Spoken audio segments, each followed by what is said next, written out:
All right, friends, today we're going to make a coil bowl using some clay, a little styrofoam bowl, your clay mat, and some water. So to get started, we are gonna pinch off some clay. And I like to kind of get it rolled into a ball to make sure it's all even first. So I have a little ball, which I'm just rolling in between the palms of my hands. Next, I'm gonna take this ball and I'm gonna try to start it into a coil. So I wanna make a cylinder. So I'm gonna roll it back and forth. Notice how I'm not going in a circular motion, but instead I'm just going all the way up and all the way down. And I get something that kind of looks like a cylinder now. I can take this cylinder and I'm gonna transfer it to my mat, in which I'm going to roll all the way up and all the way back down. You want it to be a circle. If you're rolling and you're going just back and forth in one area like this, it's not gonna be a coil, it's gonna be a flat shape here, almost like a rectangle. So to prevent that, you really need to push evenly. Sometimes I like to just go in one direction. Okay, once it's long enough, you can get two hands in there and roll. So I want to make a pretty long coil, and I want to make sure that my coil is even, like a rope. Okay, if part of your coil breaks off like that, you can just simply reattach it by pinching it together and then continue to roll it. So you have something that might be similar to this. You don't want to make your coil too thin. You want it to be about the size of your pinky. If it's too small, it's not going to work either. So let's get started. I'm actually going to start rolling my coil on my clay mat. I'm going to start at one end and I'm going to coil it up kind of like a snail, like this. This is going to be the beginning of my base for my coil pot. So once you have something like this, you're going to transfer it to your silicone styrofoam bowl. And I like to give it a little pinch before I put it in there, just to make it a little bit wider. I want it to be the same size as this, so that way when I put it in there, everything kind of lines up and I don't have to do any extra work.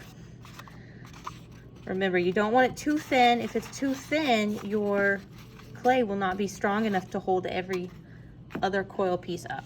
So now I have my base. It's flat in there. There's no areas that are higher than any other areas. And I'm going to continue that same process to make all of my coils. So I'm pinching off some clay, forming it into a ball at first. And then I'm going to roll it into a cylinder, something like this. Transfer it here, and then I'm gonna make my coils. These mats are super great for the clay not sticking to them and making sure that the clay doesn't stick to the table, but they might shift around on you because these are made out of canvas. So they really don't want to stay to the table. So you may have to hold one hand on your mat while you kind of roll. All right, I have a coil. It's about the same size as my pinky. Now I want to attach it. Well, to attach two pieces of clay together, you have to have water. Water is like clay glue. So inside, right along where I want to attach it, I'm gonna add some water. You could also do something called scoring. Scoring is where you take something like a pencil, or in this case a little clay tool, and you make little scratch marks on it. So I'm going to score that area. I'm going to score my coil. That way when I rub my water or my clay glue in here, kind of makes like a nice sticky slip all in there. And then I'm going to rub inside here. And now I can attach the two pieces. I want to make sure that the score marks are touching the other score marks. And as I apply this coil to my base, I'm simply just pressing. And you may have an area where they overlap, where one goes on top of the other. That's fine, that's perfect. Okay. And then I'm gonna pinch the base to make a nice seal. I'm gonna push down that coil. Now, I'm just gonna keep going that same process of making coils, making balls, making cylinders, making coils, applying the slip, and applying the score marks, and attaching the two pieces together.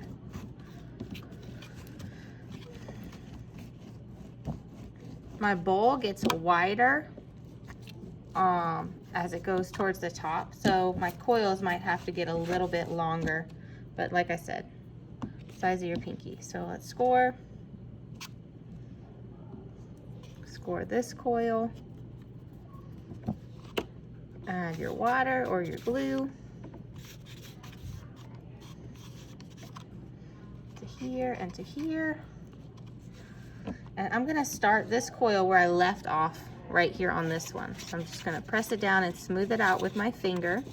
I just love how with clay, when you work with clay, if it doesn't work out, if it's not attaching, you should just pick it up, reform it, and try it again. It's just so versatile and easy to manipulate that you could basically do whatever you want with it.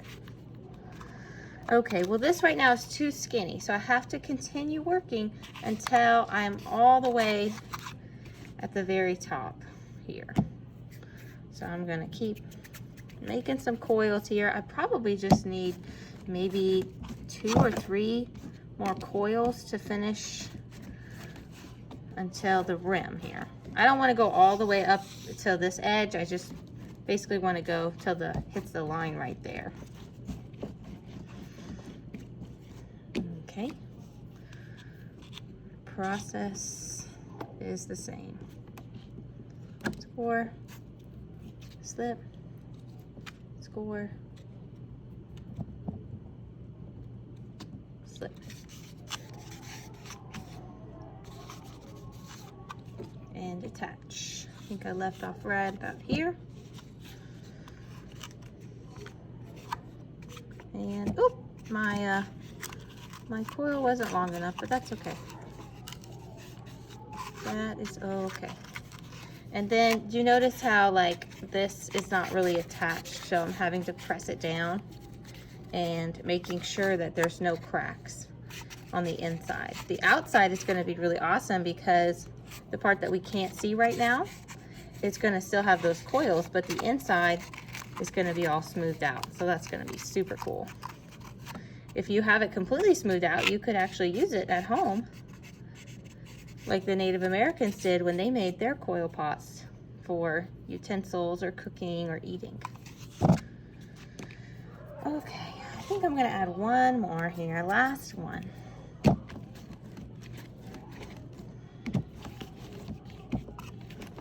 Roll it on out.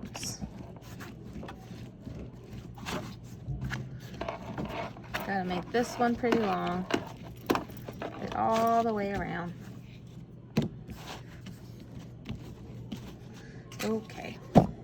Score and slip. That's what I gotta do. Score it.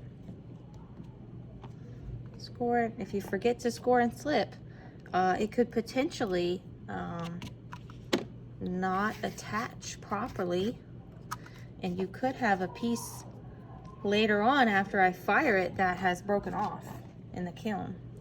So we have to really make sure that we are attaching our pieces properly. If we don't attach them properly, like I said, they could break off in the kiln and not work out very well.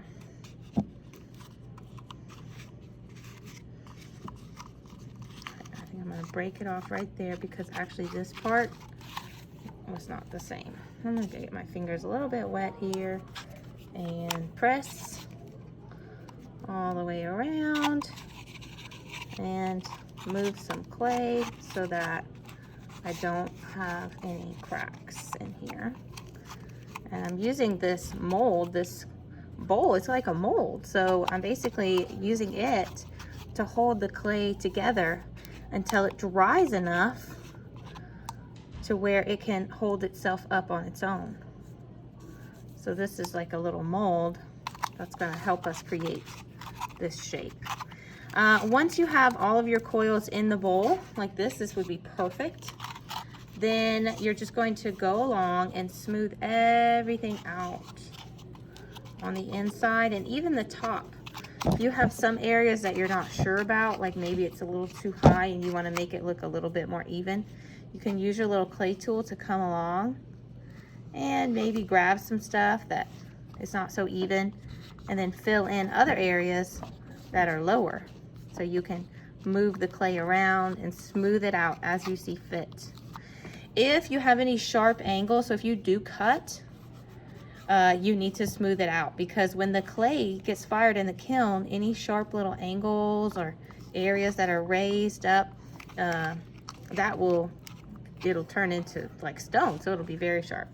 All right, this is basically all we're going to be doing today. So when you're done, there will be a placemat on the carpet that will have your name on it.